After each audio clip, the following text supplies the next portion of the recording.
I have asked for this radio and television time tonight for the purpose of announcing that we today have concluded an agreement to end the war and bring peace with honor in Vietnam and in Southeast Asia.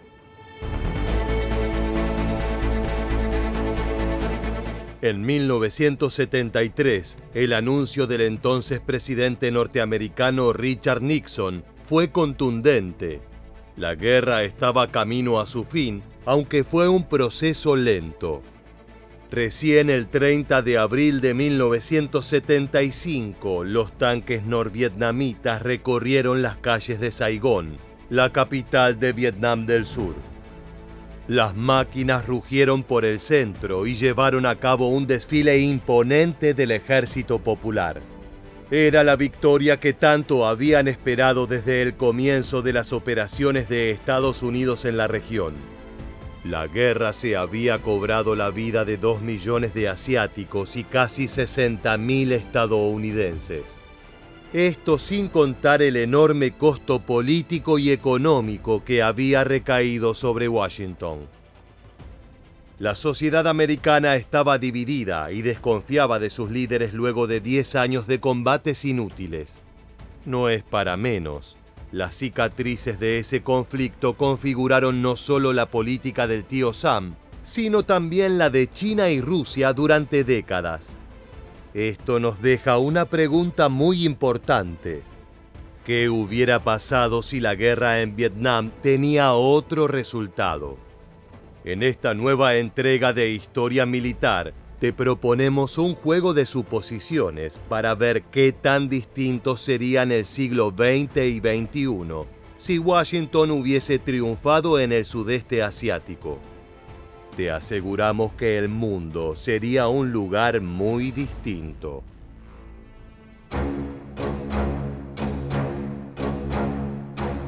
En primer lugar, hay que hacer una aclaración fundamental sobre la naturaleza de esa victoria. El conflicto en Vietnam antecede por mucho tiempo a la participación de Estados Unidos. Los combates se remontan hasta los años posteriores a la Segunda Guerra Mundial, cuando el país declaró su emancipación de Japón y Francia. Luego de esa revolución independentista, comenzó un periodo de guerras internas que enfrentaron a los comunistas encolumnados en el norte y los no comunistas ubicados al sur. A principios de los años 60, Washington se involucró de forma directa para evitar el avance del socialismo en el continente. En todo caso, en el escenario hipotético que planteamos, la victoria correspondería en realidad a Vietnam del Sur, país que de seguro se transformaría en aliado y súbdito de Estados Unidos. Ahora sí conozcamos algunos detalles fundamentales para imaginar un desenlace diferente. You were with him when he was hit. What happened? He just dropped. We didn't even know where the rounds came from at first. And we saw a gook standing about 10 feet away and we got him. De seguro estás familiarizado con imágenes duras como las que acabamos de ver. El archivo de lo ocurrido en el sudeste asiático es gigantesco. Es que la guerra en Vietnam fue el primer conflicto bélico en ser televisado prácticamente de forma diaria. El público norteamericano recibía registros en directo a través de noticieros, y eso representó un shock con respecto a otros enfrentamientos pasados. Las cenas familiares se inundaron del calor de la jungla y el olor a cuerpos calcinados por el napalm. La noción de la muerte y el costo humano nunca estuvo más presente. Esto impulsó fuertes protestas contra la presencia estadounidense en la región. Por primera vez en su historia, gran parte de la población estaba en desacuerdo con las actividades del ejército.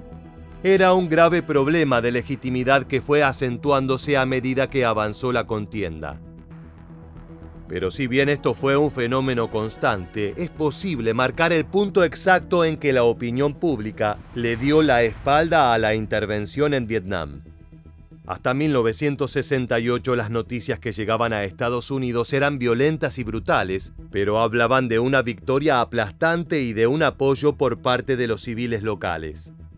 Todo cambió con la ofensiva del Tet, un intento masivo por parte de Vietnam del Norte para golpear al invasor.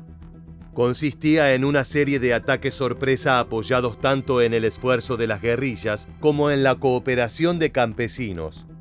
Si bien la acción del Tet fue un fracaso rotundo para el Vietcong en lo material, fue una victoria importante en lo simbólico.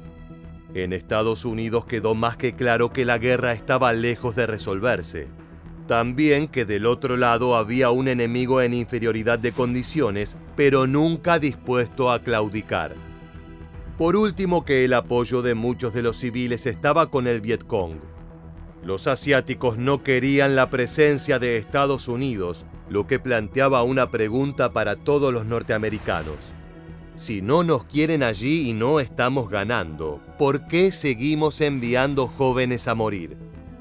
Por supuesto, había respuestas a esa incógnita y todas se relacionaban con la balanza de poder mundial. El objetivo era no entregar Asia al comunismo, pero eso le resultaba demasiado lejano a la población general. I believe that one of the reasons for the deep division about Vietnam is that many Americans have lost confidence in what their government has told them about our policy. The American people cannot and should not be asked to support a policy which involves the overriding issues of war and peace unless they know the truth about that policy. Para una conquista completa de Vietnam del Sur y Estados Unidos, el gobierno necesitaba un apoyo total de la ciudadanía. Es por eso que al imaginar un pasado alternativo, es fundamental plantear una estrategia más agresiva previo a la ofensiva del Tet en 1968. Supongamos que entre 1966 y 1967, las fuerzas norteamericanas aceleran sus esfuerzos, dando como resultado una victoria sobre los norvietnamitas y la destrucción casi completa del territorio. Esto presenta una complicación, ya que la campaña real dejó en evidencia que los bombardeos y el napalm no fueron suficientes para derrotar a Vietnam del Norte. Los guerrilleros cambiaban de rutas constantemente, burlando la poderosa maquinaria de guerra del enemigo. Para vencer, Estados Unidos debe realizar una invasión masiva para tomar el poder de los puntos estratégicos como Hanoi y otras ciudades. Para ello tiene que transitar peligrosamente cerca de China, algo que podría desencadenar una guerra muchísimo más brutal. Por el bien de nuestro juego de suposiciones, planteemos que la marea de la guerra cambia bruscamente y los ataques aéreos finalmente tuercen el brazo de los guerreros comunistas.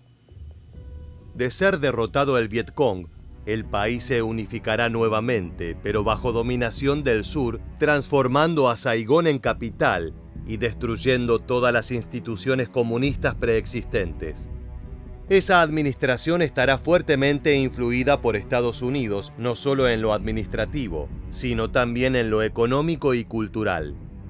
En pocas palabras, ese hipotético Vietnam se transforma en un satélite de Washington en el corazón de Asia, de la misma forma en que post-Segunda Guerra Mundial, Japón sirve como enclave de la OTAN en el Pacífico.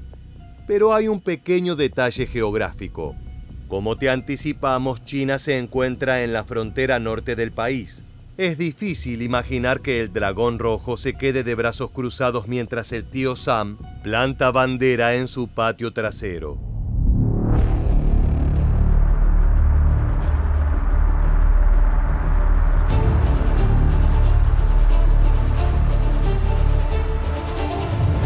En el peor de los contextos, el gobierno popular chino actúa de la misma forma que lo hizo durante la Guerra de Corea a inicios de los 50, cuando colaboró con el bando del norte para expulsar a las primeras oleadas norteamericanas. En este caso es probable que apoyen de forma directa a las pocas guerrillas y células insurgentes que aún siguen en pie en Vietnam. Pero hay que tener en cuenta otro factor. Los 60 son una época mucho más tensa y peligrosa que los 50. La Guerra Fría está en pleno auge y lo que se disputa no es solamente un territorio, sino algo más preciado: la hegemonía política del planeta. Si planteamos un escenario incluso más negativo y pesimista, no sería raro que la Unión Soviética y China unieran fuerzas para enfrentarse a Occidente. Esto podría decantar en una nueva guerra mundial, la más violenta hasta el momento. Es un resultado terrorífico que demanda su propio video de especulaciones. Pasemos a la otra punta del espectro, el mejor caso posible para Washington. Ahora supongamos que China y la Unión Soviética no tienen ganas de derramar la sangre de su pueblo y en cambio eligen una convivencia pacífica, aceptando el resultado de la guerra. En ese caso es probable que las naciones socialistas brinden apoyo al debilitado Vietcong, pero de forma más solapada, sin enviar tropas o grandes cantidades de material bélico. Más allá de que la situación no escala a una guerra entre potencias, lo cierto es que el fortalecimiento de las guerrillas perpetúa a Vietnam como una nación ingobernable, con constantes batallas y atentados. Es posible que el país no pueda sostenerse como democracia por mucho tiempo por su cuenta. Estados Unidos deberá interceder con dinero y presencia militar para pacificar por completo el lugar. Sin embargo, la popularidad del comunismo en los pueblos rurales del norte y el sur, así como el sentimiento de odio de la población hacia las naciones invasoras, complicarán seriamente esta labor. Washington se enfrentará a una situación similar a la que experimentó en Afganistán, donde plantaron bandera durante 20 años tratando de convencer a un pueblo que los rechazaba. En este punto es necesario recordar que para los vietnamitas, el comunismo no era solamente una visión económica y social diferente, sino que lo veían como una herramienta anticolonialista. Su objetivo primordial no era enseñar el manifiesto comunista en las escuelas, sino liberarse del yugo de las potencias invasoras, ya sean Francia o Estados Unidos. Ese sentimiento no se apaga con facilidad.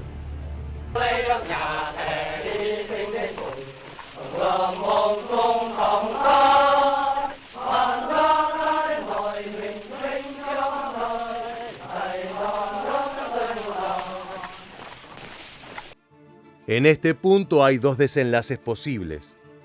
El desangramiento económico y las crisis financieras de los años 70 provocan que Estados Unidos se retire de forma prematura de Vietnam antes de lograr un gobierno estable y pacífico. Es cuestión de tiempo para que los comunistas, reorganizados y a la espera, vuelvan a tomar el poder. El otro universo posible. El gobierno norteamericano intensifica sus gastos y elimina por completo a las guerrillas locales, destruyendo por fin la ruta de Ho Chi Minh, ese camino estratégico de gran importancia para el Vietcong. Para beneficio de nuestro juego, supongamos que esta segunda maniobra es empleada. En primer lugar, esto elude las crisis económicas y el embargo que sufrió Vietnam durante los 70 en nuestra línea temporal. En este mundo hipotético se evitan las hambrunas, la pérdida de plantaciones y la tensión social que generó el aislamiento del país por parte de la OTAN. En cambio, los empresarios norteamericanos ven en el sudeste asiático un destino interesante para sus inversiones y vuelcan dinero de forma masiva, creando una industria pujante. En pocos años, el país devastado se transforma en una zona en constante crecimiento, como ocurrió en Japón y Corea del Sur. No te preocupes, más adelante ahondaremos en las diferencias entre estos casos. En nuestra línea temporal, a partir de 1975, más de 300.000 vietnamitas del sur fueron enviados a centros de reeducación controlados por Vietnam del Norte, con el objetivo de convertirlos en miembros funcionales de la sociedad comunista. En esos lugares fueron golpeados, torturados y en algunos casos asesinados. Escuchemos las palabras de un sobreviviente de esas instalaciones. In 1973, when the Americans withdrew from Vietnam, we were in the battlefield. We already felt abandoned by our ally. We already felt that we didn't have enough artillery to fight the war. We didn't have enough supply. We didn't have the support of the American government anymore. So when we got captured and sent to prison, that validated our feeling about being betrayed.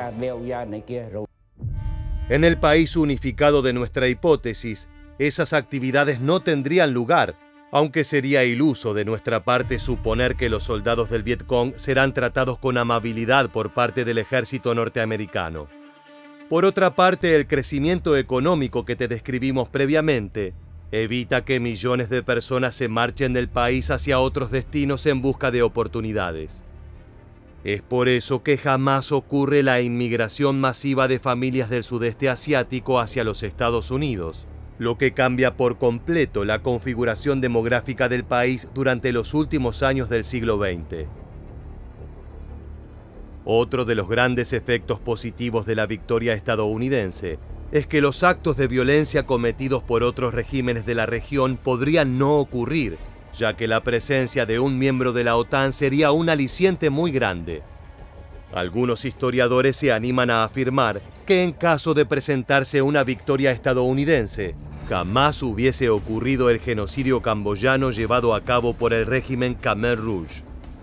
Los hombres de Pol Pot no hubiesen tenido la libertad de eliminar a 1.8 millones de personas si a pocos kilómetros de sus fronteras se encuentran bases militares de Estados Unidos.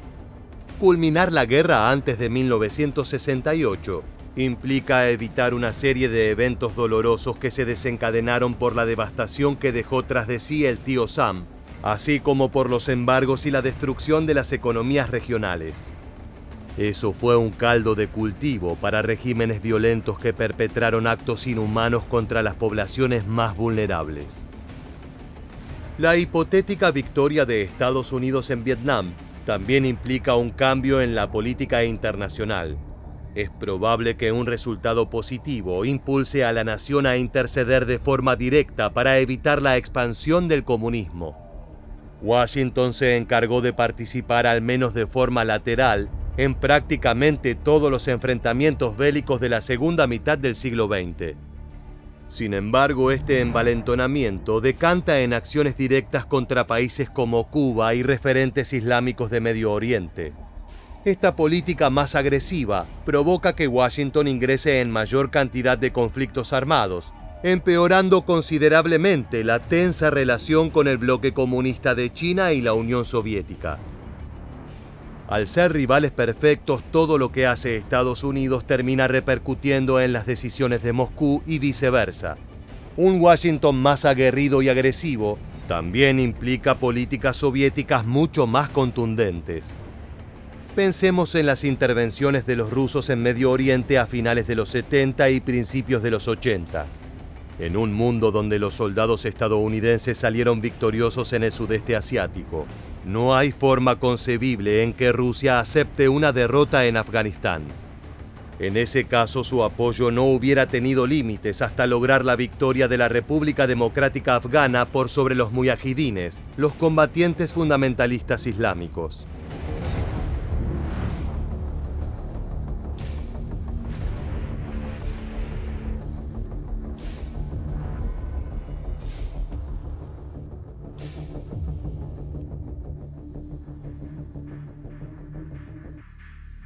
Eso afecta de formas inesperadas a la historia de los últimos 30 años.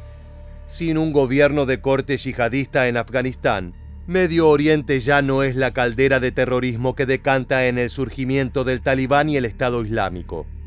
Esto no quiere decir que esta amenaza no exista, sino que tomará formas muy diferentes. ¿Quién sabe? Tal vez los atentados contra el tío Sam jamás hubieran ocurrido. Por el contrario, Rusia se hubiera vuelto un objetivo mucho más apetecible para los insurgentes islamistas. En lugar de las Torres Gemelas cayendo a pedazos, podríamos tener imágenes del Kremlin en llamas.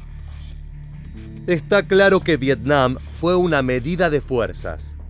De un lado, el Vietcong comunista apoyado por China y la Unión Soviética.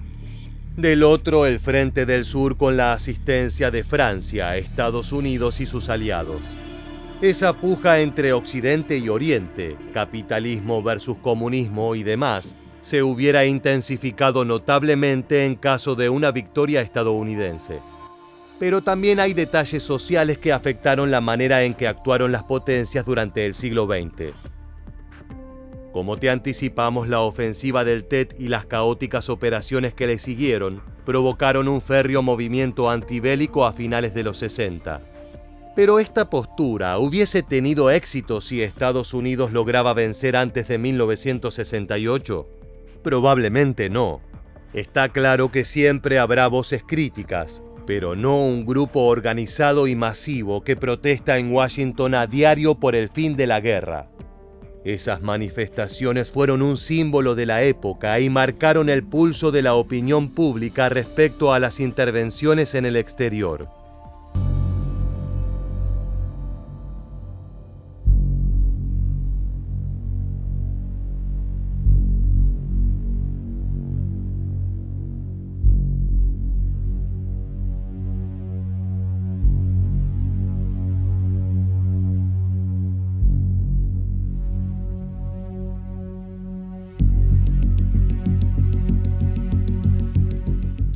La victoria norteamericana implica un cambio radical en el clima social de los 70, que en nuestra línea temporal tuvo una gran presencia de referentes progresistas.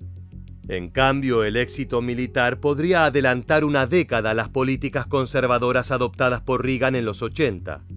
Es como un dominó. Cada pieza termina afectando a la siguiente, por lo que los ecos de ese cambio social se sentirían fuertemente en el presente.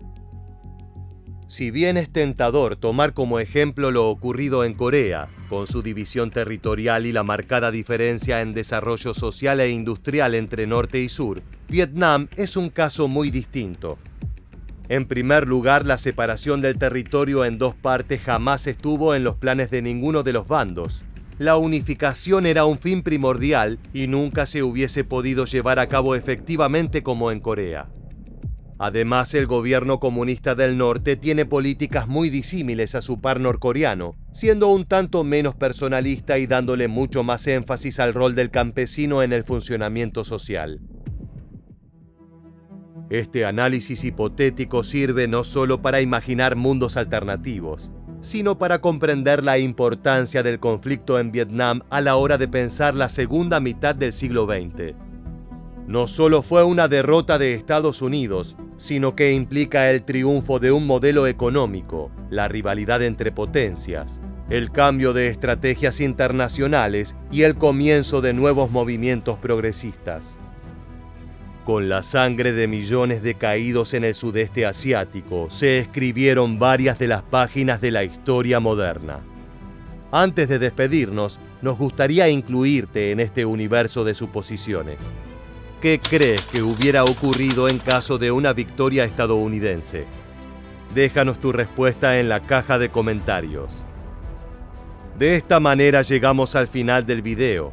Si te gustó este contenido y quieres saber más ejercicios hipotéticos, te invitamos a suscribirte y activar las notificaciones para estar al tanto de nuestras novedades. Sin más, nos despedimos hasta la próxima entrega de Historia Militar. Gracias por acompañarnos.